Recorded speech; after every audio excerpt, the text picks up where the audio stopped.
we are live. Hello, my lovelies. Today we have the fabulous Miss Annie England Noblin, author of Pupcakes. So cute. And my two lovely co-hosts, Stephanie and Debbie. It's always weird trying to point which direction. Yeah. So I hope everybody has finished and enjoyed Pupcakes. Let's see. Kay says, hello, everyone. So this thing was so stinking cute. I love Teddy. Okay, so I know that you also have a pug. Is your pug Teddy? No. In fact, when I wrote Pupcakes, I had a half pug, half Frenchie named Lily. She's a frog. But I never actually, she's so cute and so sweet. She got the best personality traits of both. But I'd never had an actual, like a full-blooded pug before. But my son, was sort of obsessed with pugs. So we talked about pugs all the time. So pugs were kind of on my brain. So Kirby, we got him in 2018. Okay. Is this your only dog or? Yes, we lost Lily in 2022. Oh. Yeah, she was old. She was about 15. So we had her for a long time. I have one like that. She's a 14-year-old, one-eyed, crazy Chihuahua. Old dogs are the best dogs. I love senior dogs so much. She's senior and senile. She's a feisty little thing. Yep. She's like the smallest one in the house, but she is the boss. Mm-hmm. For sure. So let's start out with Stephanie. Debbie, either of you have some questions?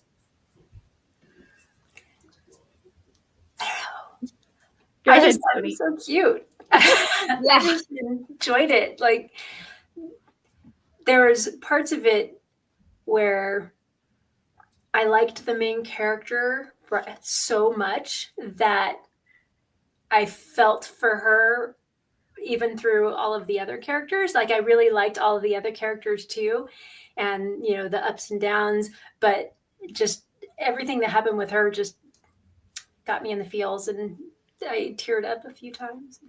Aw, thank you. So and I just finished it like 20 minutes ago. Right in the nick of time. Yeah, I also finished it this morning. Oh, I feel like I did it opposite. I read it like at the beginning of the month to make sure that I like prioritized it because I knew it was the read for this, like the buddy read for this. And so I'm kind of like, okay, am I going to remember it now? Because I read it so long ago. Is that going to be like have the opposite of problem? One of my feelings on it was I really like the incorporation of like baking as a central thing around the holidays. I feel like it's kind of a perfect cozy theme to have around the holidays because baking is so big for them. Is that something that you really enjoy around the holidays is baking, or did you just kind of also feel that it fit really well? I am a terrible cook. Me too. An even worse baker, but my mom is an amazing cook. My grandmother was an amazing cook. My great-grandmother was an amazing cook. And so food is very important in our family. And it's even though I'm not great at it, I know it. So it just felt, I don't know, for the character of Bridie, it just felt like the right thing for her. So I went with it. Yeah. So we were talking off camera about, I actually asked Annie if she was from the Germantown area because of how the book's set there and everything, and how she definitely seemed familiar with certain aspects. And I lived a large portion of my life in that general area. Plus I had family that literally lived in Germantown. So when she was like describing the brownstone and all that stuff, I was just like, that sounds like my aunt and uncle's house. And so that was really neat. But if you want to go and like repeat what you were saying to me earlier. Sure. So I'm actually from the Missouri Ozarks, which is basically the part of the Missouri Ozarks that I live in is basically Arkansas. We're 16 miles from the Arkansas border. So Memphis was the closest big city to us, which was about 3 hours away because we're a very rural area. So we travel to Memphis all the time. I have friends who live in Memphis. And then I took my first full-time teaching job was with the University of Arkansas on one of their 2-year campuses in Helena, which is about a 45-minute drive from Memphis. So I spent a lot of time in Memphis, that was like, again, the big city when I was a kid. And then living in Helena, it was a small, like 15,000 population town. Memphis was the biggest city. So I spent a lot of time there, and I really like to write about the South. It's kind of my comfort zone. So my first novel was actually set in the Arkansas Delta in a town like Helena. And so Pupcakes is my third book. It just felt natural to set it in a bigger town in the same area because I know it. I listened to the audiobook and I loved some of the country accents and stuff. And I was like, hearing them say y'all and all that. I'm like, I say y'all all the time. Hello, Drew. Welcome to the party.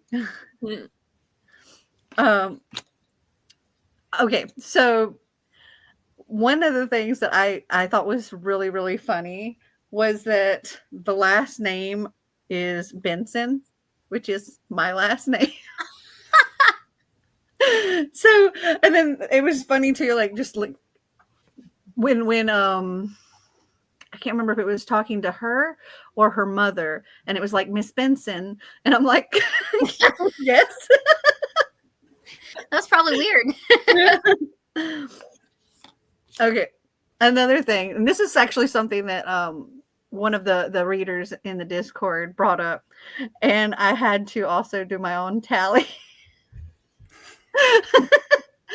They talked about how she let go of the breath she didn't realize she was holding. Oh, So, I counted it 5 times. that's I got 4. the thing. listen, It's the time. this is only my third book, but I do that so bad. I've never had a copy editor get me on the breath she didn't know she was holding, but I stopped using that because I was in a romance readers group and they kept talking about how that annoyed them so bad. And I was like, oh no, I do that. So I've kind of phased that out a little bit. But one of the things that I do is I type, my characters roll their eyes a lot. Uh-huh. And it's because I roll my eyes a lot. Uh-huh.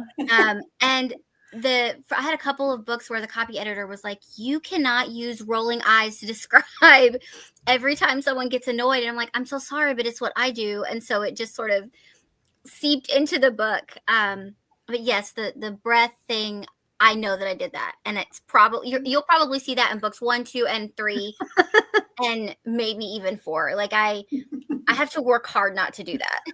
It was funny because I was actually putting little tally marks on my thing here when I heard it. And then there was one other thing, but it wasn't breath. It was, I don't know, something else that she was holding that she didn't, like she let go of before she had thought of. It was like, I let go of the thought I was having before I even realized or something. And I was like, yeah, there's a lot of mental note taking. Putting things yes. I admit it. I did that. hello, Essence. Welcome. You and a lot of other authors. This is like, it's very, very common of the times. Like, Yes. you notice it a lot. Yeah. Yes. And I think because we probably read it in books, then we incorporate those, certain things into our own books really without even realizing that we do it. Yeah. Definitely. I agree. I'm trying to think if I've ever held my breath without realizing I was. Definitely. I have definitely. I'm like, I need to breathe. I think it's a very common thing, and I think it's probably actually a really good description of what is happening in that moment. It's just people started noticing it in books, and I think that's a problem. Like, because in all reality, I think it probably does kind of encapsulate like the feeling that the character was having and all those things. But yeah, it just became super popular in books, and so now people notice it is all. I probably come to think of it, I probably even did that last night because we were. I was watching this thing and a surprise happened and I'm like, And I just stayed like that. Yeah, Because I was just like, I can't believe that just happened. like scary movies. No, but it wasn't a scary movie. It was like a game show type thing. I was watching The Circle. Oh, what? Okay, so I know that Moscato is mentioned in the book, and that's my favorite. What is your favorite? I haven't met very many wines that I don't like. I do love Moscato. Moscato is easy. I feel like it's one that I can pick it up. I know I'm gonna like it, no matter how like cheap or expensive it is. I'm gonna like it. What I really like is Prosecco. Just I know it's not a wine, but if I'm gonna buy something as a wine, like just for me, not to share, I'm probably gonna buy Prosecco. For me, Moscato is grape juice for grown-ups. Yes. Yeah. Yeah. I agree. Moscato's a little bit dangerous too because it doesn't taste alcoholic, and you can just down a lot of that before you realize how much you've had. Uh-huh. You don't know you're in trouble until it's too late. Yeah, exactly. Because it's grape juice for grown-ups. What about you, Stephanie? I like Moscato d'Asti. Yes. Me too. I love that. I think Moscato d'Asti is my favorite. Yeah. I grabbed 3 different kinds of Moscato. I have 2 in the fridge. Right. I was like, oh, I can show this off on the when talking about the book, but also for the after hours. Nice. True. Love it. Okay, so did you, Annie, come up with these recipes? Have you made these recipes that are in here? Because I know that there's quite a few like doggy treat recipes in the back here. I know that we did have somebody in the Discord say that they made some of the recipes. Did it turn out well? Yeah, they said the ones that they did like star shaped, and they said they didn't come out pretty, but the dog really liked them. So we have Thor's grain-free peanut butter pumpkin biscuits, Teddy's apple cinnamon cookies, Sasha's frozen yogurt treats, Arlo's Valentine's carob cookies, Pupcakes, of course. Oh, I think that's all of them. Yeah. The apple ones, I think that one is mine. I think that may be the only one that's actually mine, and the other ones were things that I had sourced like from friends, or one of them might be my mom's. I can't remember. It's been so long, I don't remember where I got all of the recipes. I think the only one that was mine is the apple one, and maybe the yogurt. Before I was married and had a child and like multiple dogs, my first dog was a Boston Terrier. Her name was Lola, and she was my entire life when I was 25. And so I made her a lot of treats. But again, I'm not the greatest at the cooking, and so I have never attempted to make dog treats, but I'm so going to try some of these recipes because I got a lot of spoiled pepperonis. Essence wants to know what book we're talking about. We're talking about Pupcakes with our lovely author. This was the group book for Merry Bookmas. And it was so fun reading this book set around the holidays for our holiday-themed readathon. This was like watching one of those like Hallmark movies. Felt very Hallmark movie-esque. Really So Annie, do you have any other books coming out? Anything you're working on? my next book will be out in March. I think March 18th. If that's a Tuesday, then that's the right date. Spring. I think that's the right date. And it's called Spring Fling. That's what I thought. That's my next book. And I normally my books come out in the fall time, but this one, because it's spring, called Spring Fling, it comes out in March. So I didn't have a book in this fall. It'll be in March. Okay. Can you tell us anything about it? Yeah, so it's set in Arkansas. And it's kind of it's small town, like the majority of my books are. I know Pupcakes is set in Memphis, but it's one of the only books I have that's not set in a little bitty town. And it's small town Arkansas, and it's basically a story about lost loves returning to each other. Miley lives in the same small town where she grew up with her grandmother and her younger sister, and she runs a bait and tackle store. It's more like a factory where they create bait and tackle to sell. And her best friend from high school moved away after graduation to go to college, and he ends up coming back because his grandfather died and he owns the house. And so he comes back, and it's, it's one of those sort of reigniting an old love type situations. I'm not very good at describing my own books. I'm really sorry. It's okay. It's okay. Essence had asked what book we were talking about, and she's like, I've never heard of it. Is it good? Yes, it's very good. You should pick it up. It's super cute. And, this is Teddy Roosevelt. He's a grumpy, stinky pug. And we love him. We love him. Okay, so try not to say any spoilers because obviously some people haven't read it. Okay, Pauline. When she first came into the picture, at first I did not think I was going to like her because she was like you just let my dog go off. Well, and she like kicked her. She's like literally kicked her ankle. When she met her, I'm like, whoa. I was like, okay, feisty old lady. But I'm glad that she like warmed up very quickly. And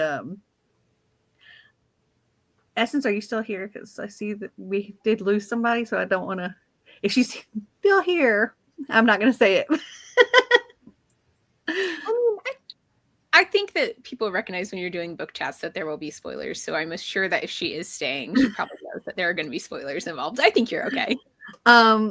Okay, so at the end, when the letter was revealed of what she left her, I was surprised that it wasn't just like, oh, Essence is still here. Okay, so I'm gonna put my hand up because this is going to be a spoiler. So if you don't want to hear a spoiler, you can mute, and then I'll put my hand down when I'm not spoiling. Okay, so when she revealed the letter and it was told what she was left, I was surprised that it wasn't just like, you get to keep the house and the dog and all of it. Because since she didn't have any family, where would everything go? Yeah, I thought about that, but I didn't want to make it. I don't want to make it so easy. I felt like, she didn't know her for a very long time. And so I didn't want her to get, end up with everything. And also I wanted readers to get the impression that she probably moved in with Nathan. That there was, that because he has a house too. So like, what do they need two houses? What do they need two houses for if they're going to live happily ever after? You know what I mean? Yeah. So I just sort of felt like leaving her the house maybe wasn't as necessary. She could have let she in my head, she just like the sale of everything, all of the other stuff just went to that pug rescue. Yeah, there you go. Instead of Teddy going there, all the other stuff went to them. Yeah, I was glad that she had the option to like keep Teddy, and because she fell in love with Teddy. Where else was he gonna go? To the pug rescue. Yeah. And she was just like, no. This is my child now.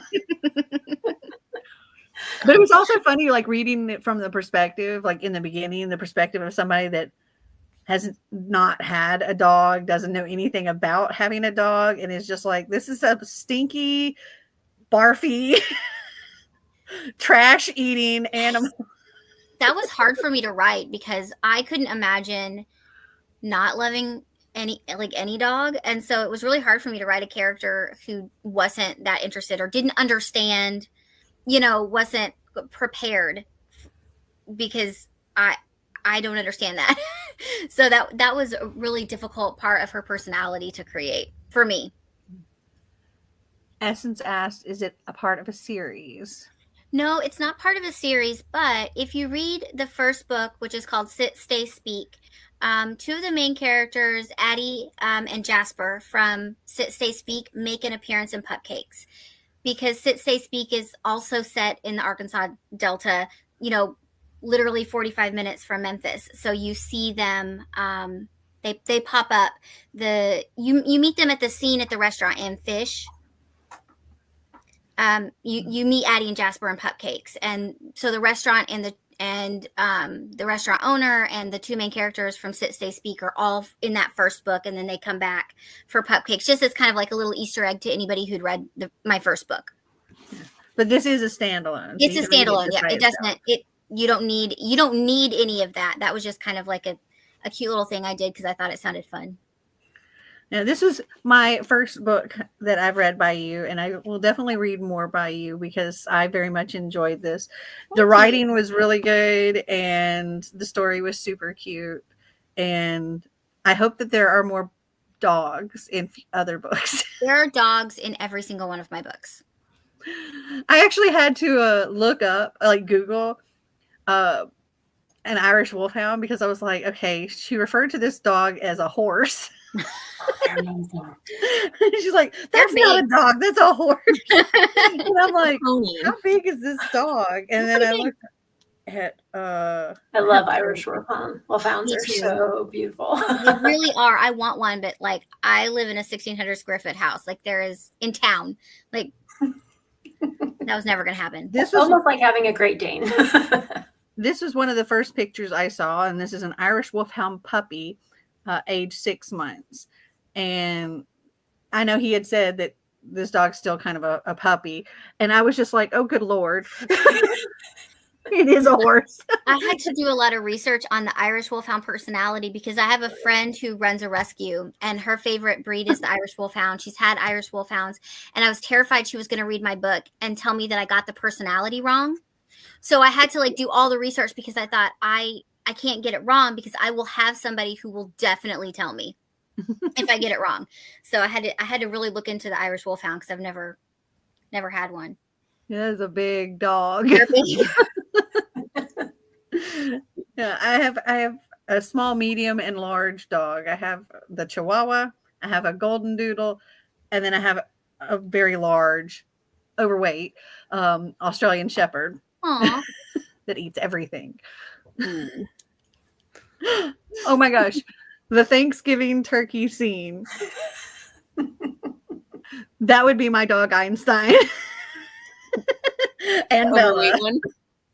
Yeah, the Australian Shepherd and the Chihuahua. That would be them right there. They have gotten into many. Einstein has stolen an entire pizza off the counter. No. Like literally, he took the box out. He stole the whole pizza. We're like, it was gone. And recently, like a couple of days before Thanksgiving, I had bought a big apple crumble pie, and then I also bought like a half of a pumpkin pie because Xander and I were the only ones that were going to eat the pumpkin pie, and it was on the counter, the pumpkin pie. And then later I went out and was sitting on my back deck, and I saw this plastic pie looking thing, and I'm like, what? That looks like a pie. That was the pumpkin pie. That's bad. We had no pumpkin pie for Thanksgiving, but the dogs did. Oh no. A whole half of a pumpkin pie gone. Xander was like, man, you jerk. They do that though. Yeah, they do. If they can, they will. My sister had 2 dogs, but one of them died. And now she has 1 dog. The other dog died on December 23rd. Oh, I'm so sorry. Sad. So recent. So sad. Very recent. Yeah, that's hard. Yeah, I don't know what I'm gonna do when any of mine go, because that's I've had Bella since she could literally fit in my hand, and she's 14 now. But Chihuahuas can live to be like 20, right? Don't they live longer than any? They do. Yeah. They live a long time. Yeah, like I Out mean, of with spite, I feel like. out of spite, with the exception of her, like only having one eye now. Like she's still a feisty little thing, and she's can get around. She doesn't have any problems. She will sound like she's gonna rip them apart when they get too close. She's very like, leave me alone. Right. I feel that. But my other two, they're still like I think of the golden doodle as like a toddler because he's only 2. And the Chihuahua, I mean the Australian Shepherd, he's 3, and he's like, I don't know, a stubborn teenager. Very stubborn. They're so smart. They are. I mean, his name is Einstein, but he is the most stubborn. Like, he has had so much training and he can do all the things. He just doesn't want to. He only does it if it involves the T word. He's just that stubborn. Though it's like when we feed the dogs, they all have their little places that they go for their food. And so as soon as I open up the door with the food, they all go to their little places. And then Bella's is up on the couch. She used to be on a place next to them, but they keep trying to eat her food. And so she will not eat unless it's up on the couch and you're sitting there behind her so that she knows she's blocked off and safe from the other dogs trying to eat her food, and then they'll eat theirs. And Einstein, he'll inhale his like in 30 seconds or less. And then he comes over and he's like, okay, I'll behave if you give me butt scratches. While the other 2 actually eat their food. So you have to sit there and just scratch. Oh my goodness. Oh, okay. Stephanie, Debbie, you have any more? I was just kind of wondering, it seems like your books tend to be like the cozy romance type books, and that's the genre you write in a lot. But what do you like to read? What types of books do you tend to read? Do you read within the same genre as you write, or do you like to like get outside of it because that's what you write? I read a lot of like women's fiction, or what would be considered like, romantic comedy. I really, really like those. I also read a lot of fantasy, fantasy romance. I'm really into that. I really want to write one of those books, but that seems like such a huge undertaking. Yeah. Because they're so big and epic. Those tend to be the 2 genres that I read the most, I would say. What are you currently reading? I got a book for Christmas that I haven't started yet, and now I can't. Now that you asked me, I can't remember the title. But it's fantasy. Shoot, I wish I had it. I should have brought it over here so I could tell you. Because right now I'm not reading anything, but I did get that book, and I'm hoping that I'll have some time over the break to read. I'm teaching an intercession class that started like December the 16th, and it goes through like January the 9th. So I've been doing a lot of essay grading and probably not as much reading as I should. So, okay. Currently, what would you say is your favorite book of the year? I read Ninth House and Hellbent by Lee Bardugo over the summer, and I accidentally got Hellbent, not realizing that there was one before it. And so I bought Hellbent and took it with me on vacation, and then realized, oh, this is book number 2. So then I had to go buy Ninth House on my Kindle so that I could read it. And I read the entire book in like 3 days, and it's a pretty big book, but I loved it so much, and I immediately started on Hellbent.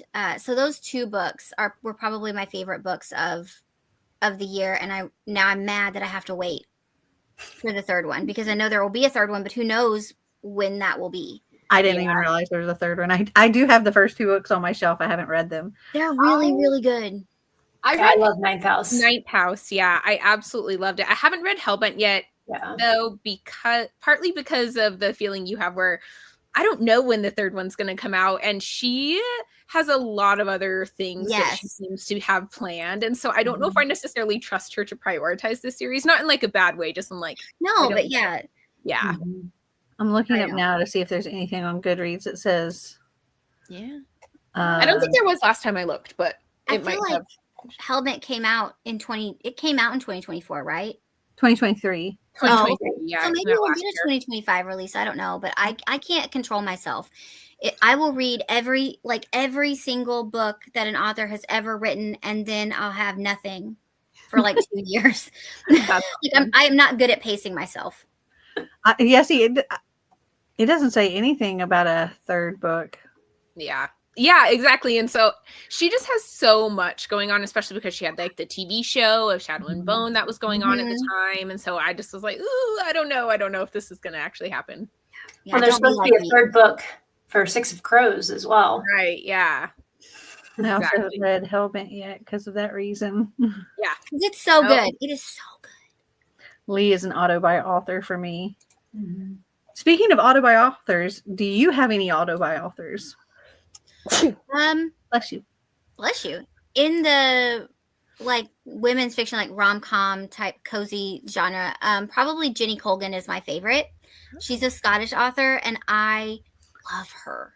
I have read everything that she has ever written. She writes a lot of cozy type books. Not all of her books are necessarily that way, but they're all, I think for a lot of us when we read these type of books, especially like my books and Jenny Colgan's books, we know there's a formula, right?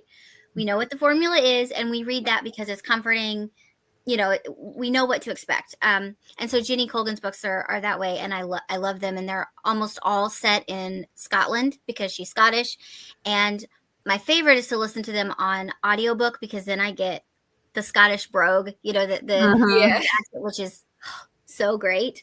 So she's probably my favorite. I have recently discovered that I absolutely just love books set in Scotland.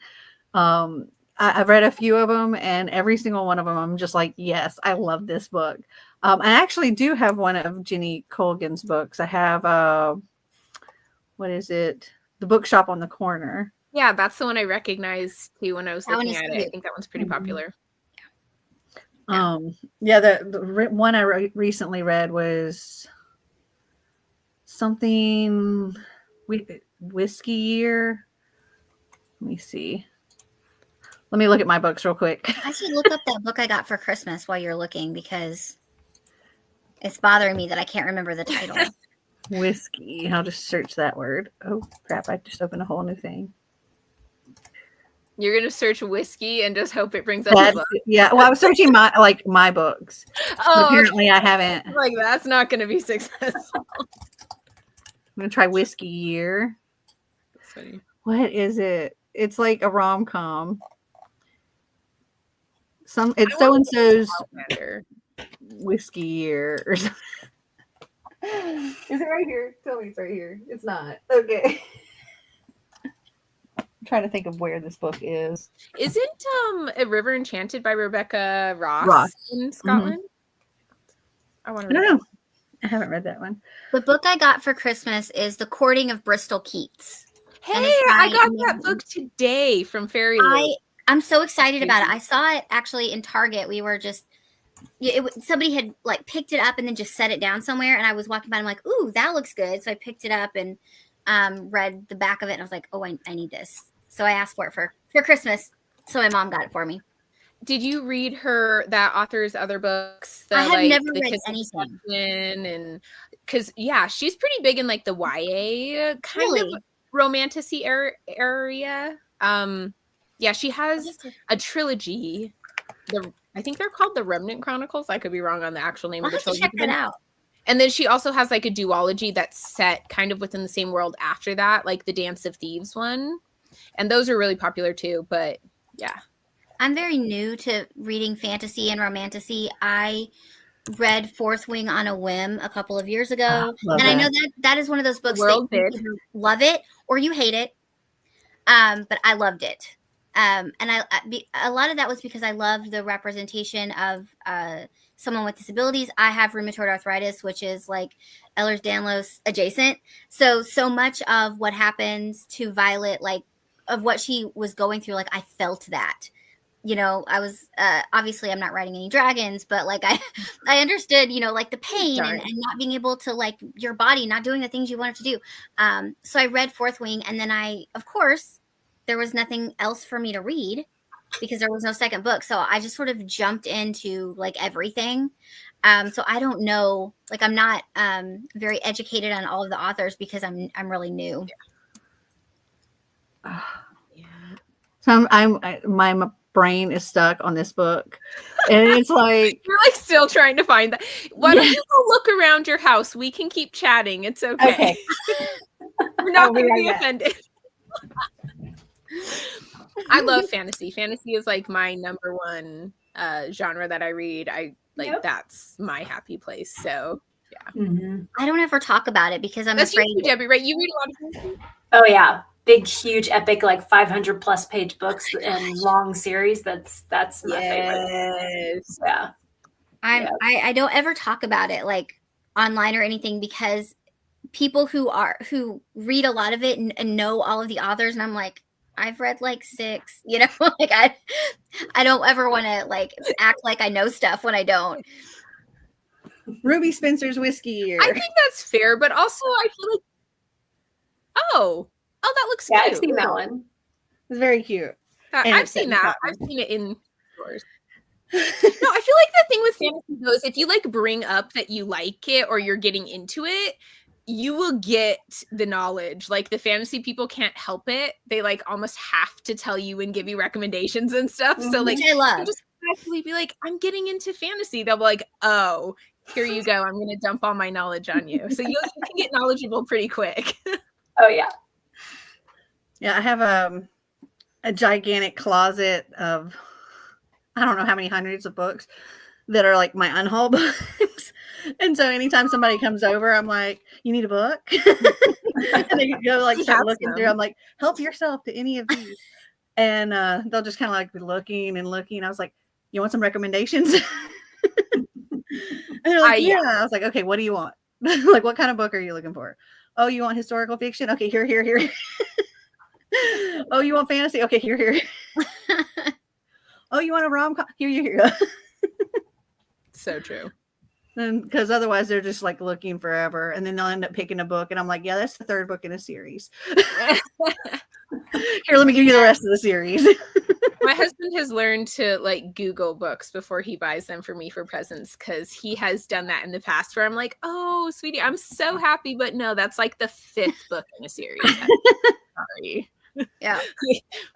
You want to say hi?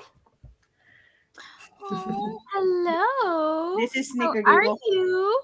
So cute. He's still a wet boy. He's not fully dry yet. Because he got Nessie. He looks like a little Muppet. He does.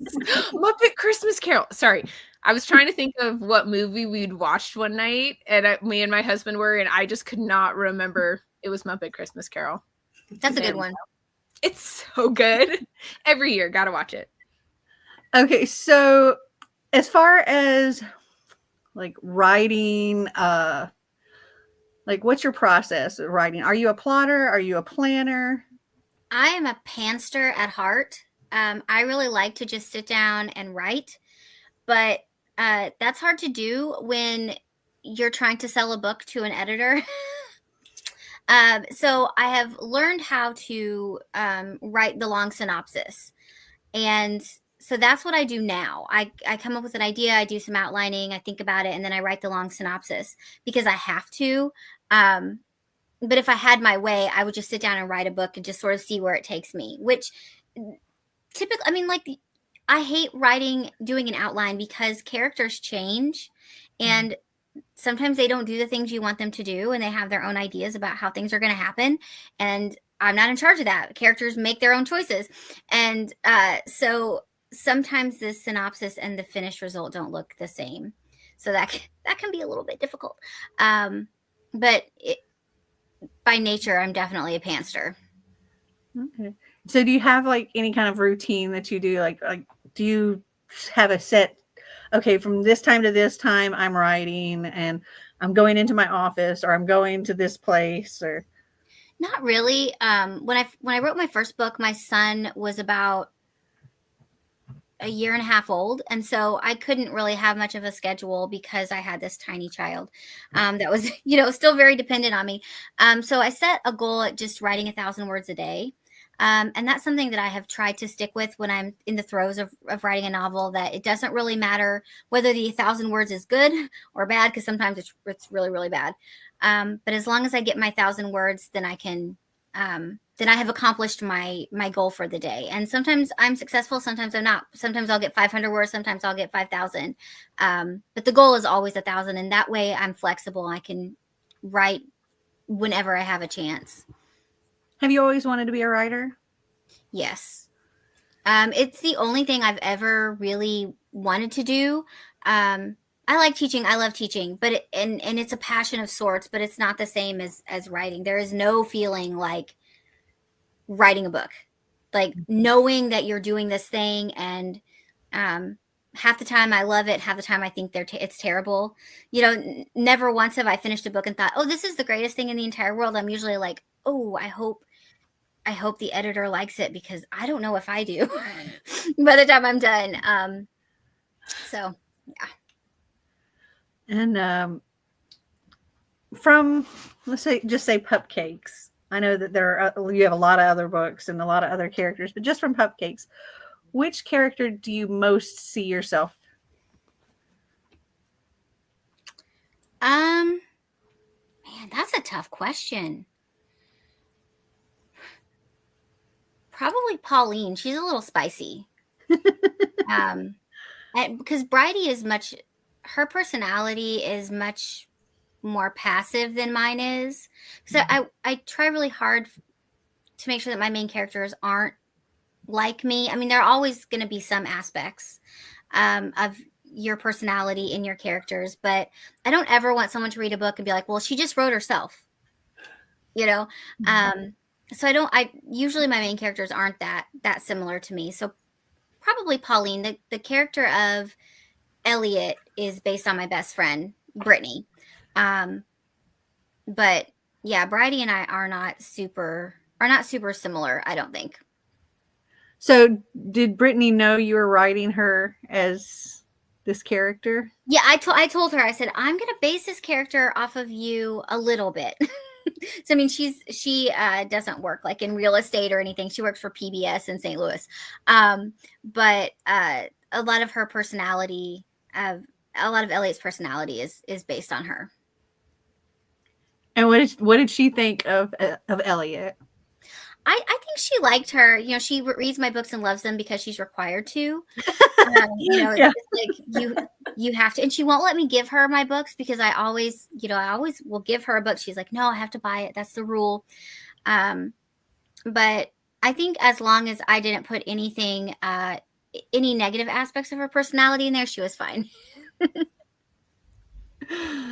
I would be afraid to write my best friend in a book because, yeah, my best friend's something. I needed to create a character that they could have that kind of relationship where they can kind of say anything to each other. Mm-hmm. And I thought the only way I'm going to be able to do that is if I make this character like Brittany. So that's what I did. I love that. Did you write anybody else that you knew as like used characteristics of other people you knew? Not in that book. But I was watching a lot of Game of Thrones when I was writing that book, which I realized doesn't sound like it goes together. But Stephanie, no, not quite. Nathan looks like Jon Snow in my head. That's what he looks like in my head. But I don't think in that book I've got any characters that are based on people in real life other than Elliot. Okay. I'm trying to think of any of the other questions I like to ask. Oh, do you have like when you're writing, do you have like a go-to snack or beverage that you like have with you whenever you're writing? I really like macaroni and cheese and a regular Coke. Like that'll be my reward some days. Like No. macaroni and cheese is such a comfort food. So Like, That's yeah, what I I wrote would- 5,000 words today. I can, I'm yes. getting some mac and cheese. Or sometimes I'll just make it as I'm writing, which, you know, doesn't really go well with a keyboard, but you do what you got to do. Like eating Cheetos, trying to type. Not be good. That would not be good. Ooh. Oh, it's like petting my keyboard.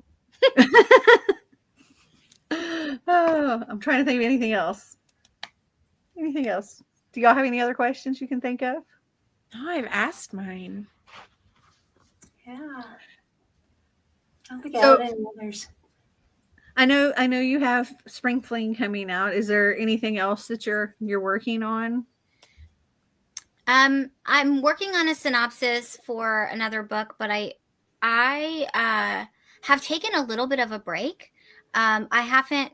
Normally, I am working on a book when a book comes out, but I've taken about a year off just because my editor at Harper retired. And it just felt like a good time to sort of take a little bit of a break. So I'm working on a synopsis now that I'm hoping maybe will sell sometime in this spring. But I'm not really working on anything vigorously right now, which is kind of nice.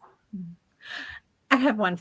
So, like, when you wrote your first book, how many times did you have to send it out? How many no's did you get? A million. I'd say for literary agents, well over 100 rejections easily. That's just part of it. You know, That's so many. and sometimes the rejections were nice, sometimes they were not nice, sometimes you didn't actually get a rejection, you just got no response, but all it takes is, you know, the one yes. And then once we start, I did 2 rewrites before we started sending it out to publishers, and it got rejected like the first round. And then there was an editor at HarperCollins who rejected it, but she gave me some really detailed feedback that really helped me sort of craft a rewrite that was like the right one. You know, it was like the right feedback at the right time. I understood it. I understood what she meant when she said this was missing, or, you know, and so I did a rewrite because she invited us to resubmit to her. So I did the rewrite and we resubmitted to her. And she actually rejected it because by that point she thought it was too commercial. But another editor at Harper, that we sent to the Avon imprint, picked it up. So I signed with my lit agent in 2014, early 2014, and the book sold no, that's wrong, because my book came out in 2015. It took about a year and a half between once I got my agent to selling the book. It took about a year and a half. Okay. How long did it take you to find an agent? It took about probably 4 months, which seems like a short amount of time. But what I did was I just queried everyone. Lots of people have their own, you know, they want to query 2 or 3 and wait for a response from them. I figured I had nothing to lose, and I didn't really think I'd get an agent anyway. It's my first novel. The internet said first novels don't sell. I didn't, you know, it didn't occur to me that anyone would say yes. So I just blanket sent out to everyone who represented the type of book that I wrote and was open to submissions, which is probably how I ended up with so many rejections, but also how I ended up with an agent. Shotgunning it. Yeah, that's right. I'm just like, what do I have to lose? Nothing. Did you ever consider going self-published route? I know that's really popular right now. Or did you really just want to do the traditional published route? I am really bad at marketing. Yeah. I'm terrible at it. I'm very introverted by nature, and it's really hard for me to, and I mean, the big houses don't do a ton of marketing, but when you're self-publishing, you've got to hire an editor. You've got to hire cover design. You have to do all of these things that are very business oriented. My degree's in English. I can barely balance a checkbook. Like, there is no possible way without a lot of help I would be able to self-publish. So I knew that was always an option. But I really hoped I wouldn't have to, because I figured that I would be really bad at it. Okay, I actually have a book recommendation for you. Okay. It was literally the book I read before I read Pupcakes. And knowing that you're like majored in English and all of this stuff, and the books that you like to read, have you ever read A Novel Love Story by Ashley Poston? No, I don't think I've even heard of it. A novel love story? A Novel Love I Story. have to write that down. Let me write that down. A novel love story. I'm gonna put it So in my notes so I don't forget. she's an English professor, and she kind of fell into this, like, she wanted to do something, like she loved reading, she loved books. Her mother was a librarian, so she went into as an English major and kind of got convinced to go into graduate school and all this. And now she's an English professor and talks stuffy books. And Loki is not loving her job. And her fiance just like dumped her. He was cheating on her and he went off with somebody else. And she has this book club that they like to get together and read like rom-coms and smutty books and all of that. And she's like, I relish this time because it's fun books and not just like the stuffy, these other books that she has to do for school. And anyway, so they have this book club, and every year they go to this cabin in upstate New York for a week and drink lots of wine and read and talk smutty books. And this year kind of things happened with everybody and nobody was going to get to go except for her. And she was like, I need this. I'm going. And so she packs up her boxes of wine and everything. And she's like heading there. And somehow she gets lost. Of course. And she's like, I've done this so many times. I don't know how I'm getting lost. But somehow she gets lost and finds this like little town and almost runs over a man. It's raining, almost runs over a man, messes up her Pinto, which is what she's driving. And names her, she calls her car Sweet Pea because it's a green Pinto. And anyway, so her favorite romance series, it was supposed to be a 5-book series. Only 4 came out before the author passed away. And these are like super important books to her. She loves them. She carries them around with her. She's bringing them to this book club. And like she knows these books by heart. She could quote anything from them. And well, it turns out that this little town that she ends up in is the fictional town of these books.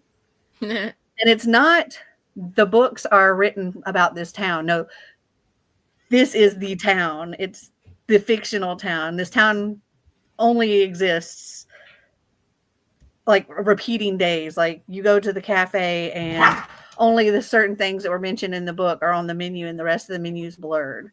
Oh, so it's like, it's fake. It's like, yes. Okay. Gotcha. So it's like all these characters from the book are there. All of these things are happening.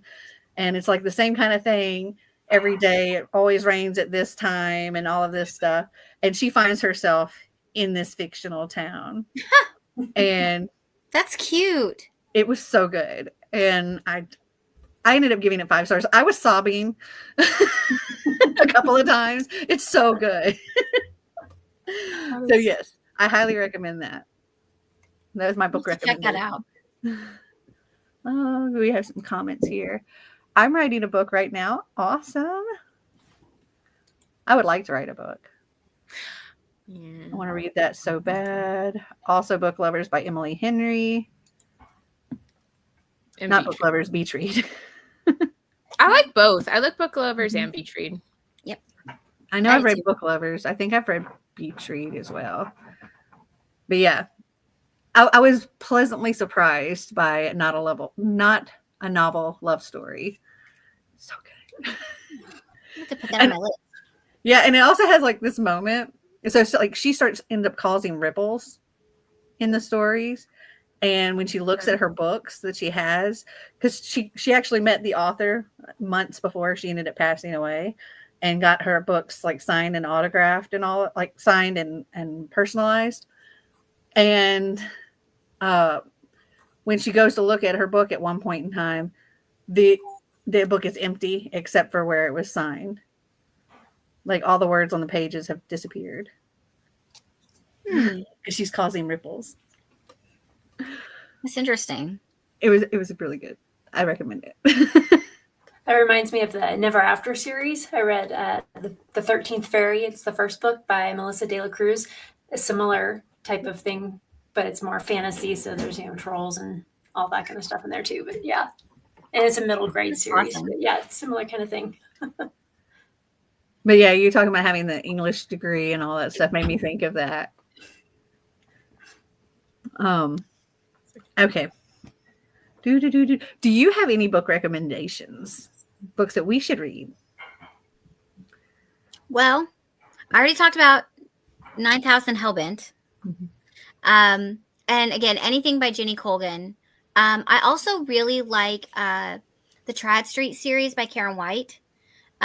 It's women's fiction, kind of romantic, but it's also got ghosts, which I really love.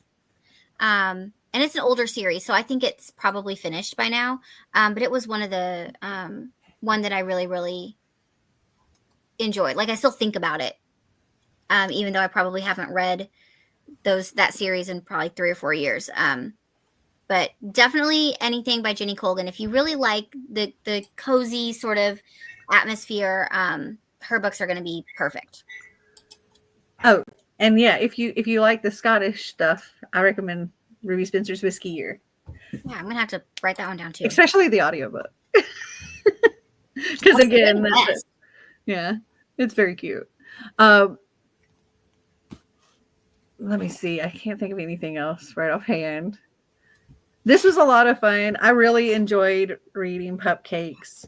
I loved having it this time of year, and I'm definitely going to be getting Sit, Stay, Speak, because I want to read more of these characters. Well, thank you for having me. I had a great time. This was really fun. Yes, it was. And thank you, Stephanie and Debbie, for co-hosting with me. And I hope for those of you that haven't read Pupcakes, go and get it. Also, I know for me personally, it was available on Hoopla. So you can check it out on Hoopla. I'm glad to hear that. It's on Everand for me.